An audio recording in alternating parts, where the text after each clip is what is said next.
Hi people, this is Mete from codingmac.com, and this is the second part of the new video series that I'm producing, What's New in SharePoint 2016.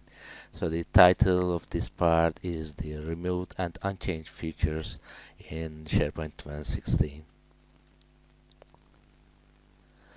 So let's look at the previous video that I produced, the roadmap and strategy for SharePoint 2016. If you haven't watched it, you can go to codingmac.com or you can visit our YouTube channel and you can find the video. First watch it and then you can come back to this one. So now we are in the second part, which is removed and unchanged features. So let's have a look at the removed features. SharePoint Foundation is removed, so there is no more a free version of SharePoint starting from SharePoint 2016. The standalone installation mode was removed, so that means yes, there will be a single server installation, but it will not install SQL Server itself. So you need to install and configure the SQL Server. The installation will not do it automatically itself. And Forefront Identity Manager was removed. This is a very promising news because now it seems the only method in the user profile synchronization will be Active Directory import, and Microsoft promised in the Ignite conference that there will be much less issues in user profile service. So let's hope for the best for the future. Let's hope it happens like that. And Excel services will be no more because there will be the Office Online Server installation. So the Office web rendering components were removed to that product. The tags and notes were removed. I doubt if anyone has actively used that, and I haven't personally.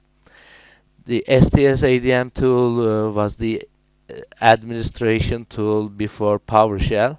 It was already a legacy tool and it's completely removed as of now. So these two things do require a new version to be released in order to be used with SharePoint 2016.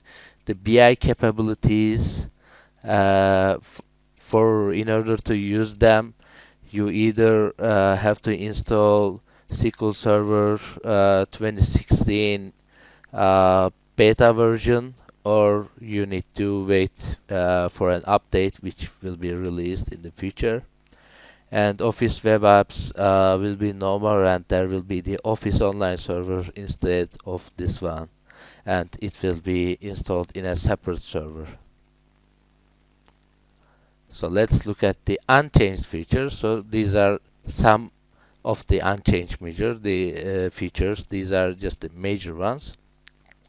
So it said that you will be able to connect to SharePoint 2016 with SharePoint Designer 2013, and there will be no new version of the SharePoint Designer. And it's also stated that workflows are exactly the same. There are no new features. And for InfoPath, Microsoft is not able to find another alternative, and they decided to support InfoPath till year 2026, yeah, if I'm not wrong. And yeah, it seems that they still couldn't find an alternative solution, a built-in alternative solution, so InfoPath is just continuing. And the add-in model, it was when it was first released, it was app model, then it was renamed as the add-in model in Office 365, and it seems it's still continuing.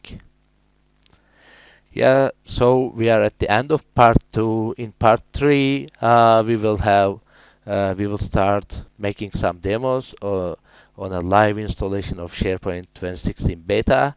Thank you very much for listening and watching. So please visit codingmac.com for other videos and for related links and other resources. See you. Thank you. Bye bye.